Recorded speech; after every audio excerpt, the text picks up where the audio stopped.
Her ser vi et tårn af sodavands- og øldåser. Vi tæller i alt 23. Der er stablet fra gulvet en magisk dåse. Den starter vi med, og så stabler vi ellers 22 hele dåser ovenpå. Vi bliver ved med at stable helt indtil de når loftet.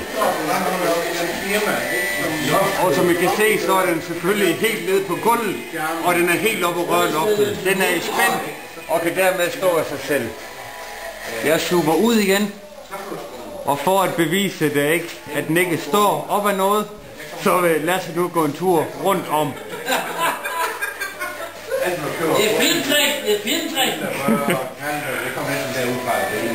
Ja, og nu vil Lasse så bevise, at de ikke er klistret, limet eller hængt op i noget andet. De er stablet oven på hinanden. Det vil vi nu bevise ved at vælte det hele. Jeg har den i fuld højde. Nu kommer beviset på, at de ikke er limet eller med nogen andre tricks kan holde sammen.